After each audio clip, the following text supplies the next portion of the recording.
Los saluda Javier Arguedas, gracias por estar con nosotros.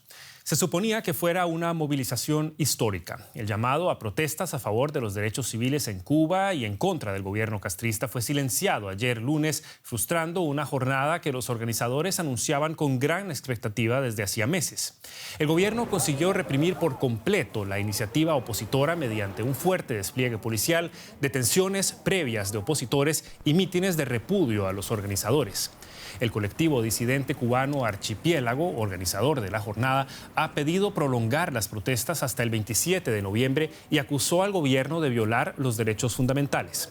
La Habana alega que sus detractores forman parte de una campaña de desestabilización impulsada por Estados Unidos. El periodista y autor cubano Amir Valle, colega apreciado aquí de Deutsche Welle, ha estado dando, por supuesto, seguimiento a todo lo que ha ocurrido en Cuba. Muchas gracias por estar con nosotros, Amir. Y quisiera comenzar preguntándote por el recuento de los daños que se hace el día de hoy. La oposición asegura que el gobierno fracasó, el gobierno asegura que la oposición fracasó, pero lo cierto es que sí lograron reprimir un movimiento como el que vimos el 11 de julio. Sí, mira, hay que decir primero que desde que Junior García anunció justamente y optó por la vía legal para hacer esta marcha, se le dijo que el gobierno se prepararía, es decir, era de esperar que estas manifestaciones fueran reprimidas de muchos modos y aplastadas como lo fueron específicamente. ¿Qué es lo que sucede? Que no se logró aplastar la manifestación.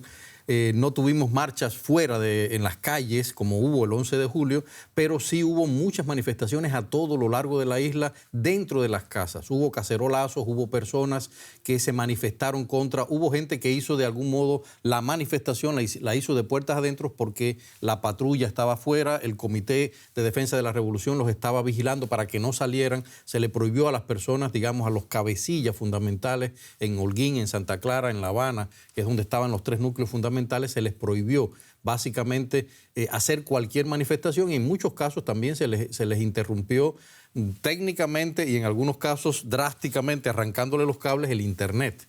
Es decir, también. Pero hubo una manifestación, yo he dicho en varios lugares que esta manifestación es sencillamente una muestra de lo que viene sucediendo en toda la isla desde el 11 de julio. No es nada nuevo. Y sin embargo, esa actitud del gobierno difícilmente vaya a cambiar. La oposición quiere extender estas protestas como mínimo hasta final de mes, pero lo cierto es que hay gente que tiene miedo de manifestarse. ¿Qué opciones le quedan? Exactamente, hay mucho miedo, pero la oposición ya por primera vez en muchos años ha logrado impactar en la población. Era algo que se le exigía a la oposición cubana, que hiciera más trabajo, vamos a decir, de campo con la población, y en este caso hay un resultado absoluto.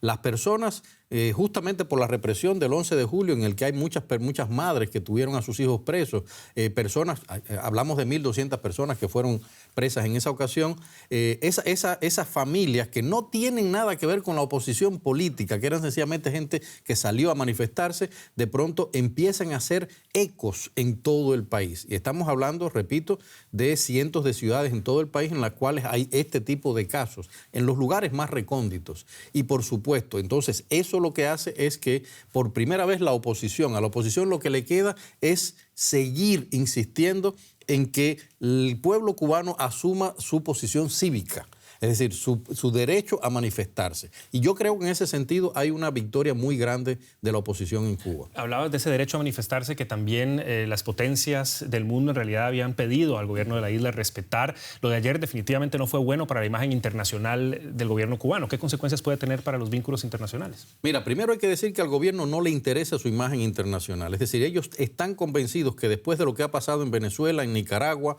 es decir, de todas las violaciones que ha ocurrido en esos países, no va a pasar absolutamente nada con Cuba.